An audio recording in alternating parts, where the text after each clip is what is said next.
സുഹൃത്തുക്കളെ, ഇന്നത്തെ എനിക്ക് കിട്ടിയ ഒരു ഓട്ടം രാവിലെ പള്ളിയിൽ കഴിഞ്ഞു വന്നിങ്ങനെ കിടന്നുറങ്ങാറുണ്ട്. വെറ്റിലപ്പാറ എന്ന് പറയുമ്പോൾ നമ്മൾ റൂബി വഴിയോ പടപ്പുറം എന്നൊക്കെ തിരിഞ്ഞിട്ട് അങ്ങനെ പോകണം. കറക്റ്റ് എനിക്ക് വഴി അങ്ങനെ വലിയ നിശ്ചയമില്ല. പക്ഷെ എന്നെ കൊണ്ടുപോയ യാത്രക്കാർ എന്നെ കൊണ്ട് അത് കഴിഞ്ഞ് അവരെന്നോട് പറഞ്ഞു ഞങ്ങൾ ഇങ്ങനെ അരീക്കോട് വഴി കൂടിയാണ് പോയത്, എട്ടുമണ്ണാക്കൂടെ. പക്ഷെ ആ പയ്യൻ എന്നോട് പറഞ്ഞു ഇങ്ങനെ ഈ ഇതിൽ നേരെ ഇങ്ങനെ പോയാൽ വെറ്റിലപ്പാറ ഇങ്ങനെ കയറി പോയാൽ റൂബിയിൽ നിന്ന് അങ്ങനെ ചാടി നിലമ്പൂർ എത്തുന്നു. അങ്ങനെ ഞാൻ പോയിട്ട് എന്ത് മനോഹരമായൊരു കാഴ്ചയെന്ന് പറയുന്നത്.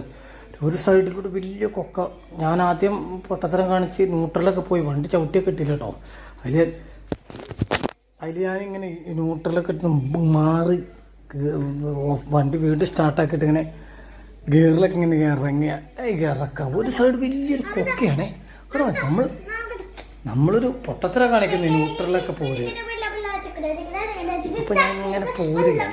അപ്പം ഞാൻ ഒറ്റയ്ക്കല്ല ഇങ്ങനെ പോയി കയറ്റൊക്കെ കയറി ഇറങ്ങി ഇങ്ങനെ വരിക. എന്ത് രസമാണ് പറയുക, രണ്ട് സൈഡിലുള്ള സ്ഥലങ്ങളൊക്കെ കാണാൻ.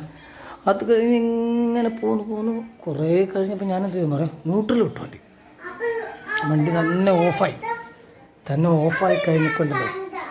വാവ്, കണ്ടോ ഇതെന്തോ ഒരു റബ്ബാണോ സൈഡ്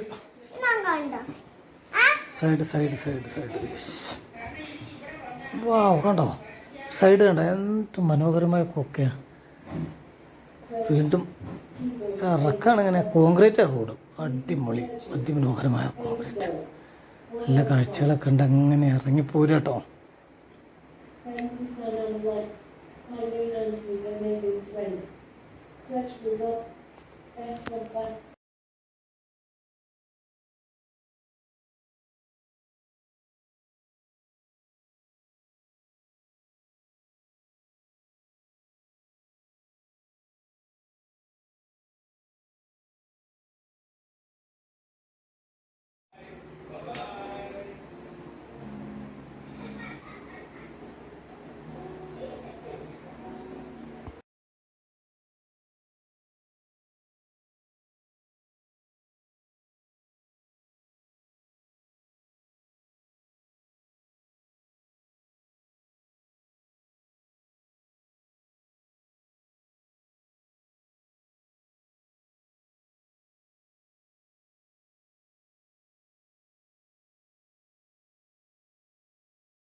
ഇവിടെ ഇങ്ങനെ എത്തിയപ്പോണ്ടല്ലോ ഒരു തോട്ടം ഫുള്ള് എന്തോ ഒരു മരം, എന്ത് മരമാണെന്ന് എനിക്ക് പിടുത്തം കിട്ടിയില്ല. ഞാൻ കുറേയൊക്കെ നോക്കി.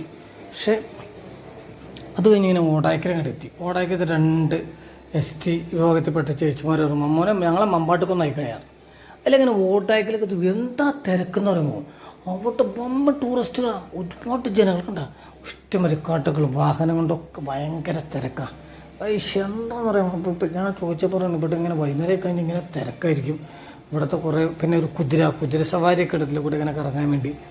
ഇതൊക്കെ നല്ല രസമാട്ടോ. ഇഷ്ടംമാതിരി ജനങ്ങൾ എന്തായാലും വരുന്നുണ്ട്. അതാണ് ആ പുഴയിലേക്കാട്ടെ സൂം ചെയ്യണം. പക്ഷേ എനിക്ക് കറക്റ്റ് കിട്ടില്ല. അവിടെയൊക്കെ നിറച്ച് ജനങ്ങളാണ്. പുഴയ്ക്കകത്ത് വെള്ളമില്ലെങ്കിലും ജനങ്ങളിങ്ങ് നിറഞ്ഞ് തിങ്ങിപ്പോൾ എൻജോയ് ചെയ്തുകൊണ്ടിരിക്കാം.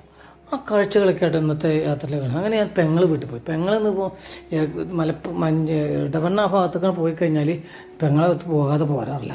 അപ്പം അമ്മയും അളിയനും കൊച്ചൊക്കെ ഉണ്ട്. അപ്പോൾ അവിടുത്തെ കയറിയുള്ള ചായ കുടിച്ച് ഓരോട് സന്തോഷമൊക്കെ പങ്ക് വെച്ചിട്ട് ഇങ്ങനെ പോവുകയാണ്.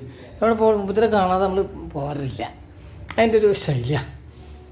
ഇങ്ങനെ അപ്പോൾ ചെറിയൊരു മൂക്കിനൊരു ദശയൊക്കെ ഉള്ള ഓപ്പറേഷനൊക്കെ ചെയ്ത അളിയനൊരു ചെറിയ സ്റ്റാക്കൊക്കെ കഷ്ടമൊക്കെ അങ്ങനെ മരുന്നൊക്കെ കഴിച്ച് ഭയങ്കര സൂക്ഷിച്ചു പോയി. എന്നാലും കുഴപ്പമില്ലാതെ അങ്ങനെ ആ കുടുംബജീവിതം നല്ല രീതിയിൽ പോകും. ദൈവം വീണ്ടും നല്ല അനുഗ്രഹങ്ങൾ നൽകട്ടെ. അപ്പോൾ അങ്ങനെ പെങ്ങളെ കണ്ടു, അമ്മച്ചിയുടെ പുറത്താണ് പറയുക എവിടെ പോയതെന്ന് അവരെന്നോട് ചോദിക്കുകയാണ്. അപ്പോൾ ഞാൻ പറയുകയാണ് ഇങ്ങനെ കൊല്ലംപറമ്പിൽ ടോമിച്ചേട്ടൻ്റെ പെങ്ങൾ, ആ ടോമിച്ചേട്ടൻ്റെ പെങ്ങളെ കെട്ടിച്ചേക്കുന്ന വെട്ടിൽപ്പാറയാണ്, അവിടേക്ക് ഞാൻ യാത്ര പോയിട്ട് വരികയാണ്. അപ്പോൾ ഞാൻ ആ വന്ന വഴികളും അവിടെയുള്ള സ്ഥലങ്ങളെക്കുറിച്ച് അമ്മച്ചിയോട് പറഞ്ഞുകൊണ്ടിരിക്കുകയാണ്. അമ്മച്ചി പറയുന്നത് പെട്ടിട്ട് അപ്പോൾ ഇങ്ങനെ ഇതിൽ വന്ന ഈ വടപ്പുറം ജംഗ്ഷനിൽ തരാം ആ മുസ്ലിം പള്ളിയുടെ സൈഡിൽ കൂടെ കയറിയിട്ടുള്ള അവിടെയൊക്കെ വരാമെന്നൊക്കെ ഞങ്ങളിങ്ങനെ അഭിപ്രായങ്ങൾ പറഞ്ഞുകൊണ്ടിരിക്കുക കേട്ടോ. അഭിപ്രായങ്ങൾ അങ്ങനെ പറയാം. അമ്മച്ചി ഇങ്ങനെ ഓരോ കാര്യങ്ങൾ അങ്ങനെയല്ലേ അവിടെ നിറച്ച് ജനങ്ങളാണ്, ഇവിടെ ഇപ്പോൾ ഭയങ്കര ടൂറിസ്റ്റുകളാണെന്നൊക്കെ ഇങ്ങനെ പറഞ്ഞ് അങ്ങനെ എന്നെ അങ്ങോട്ട് അമ്മച്ചി പറഞ്ഞങ്ങൾ അമ്മച്ചി അറിഞ്ഞ കഥകളൊക്കെ എന്നോട് പറയാം. അമ്മച്ചി കേട്ടോ, അമ്മാമ്മ എന്ന് പറയാമുള്ളൂ. ശരി നോക്കുക.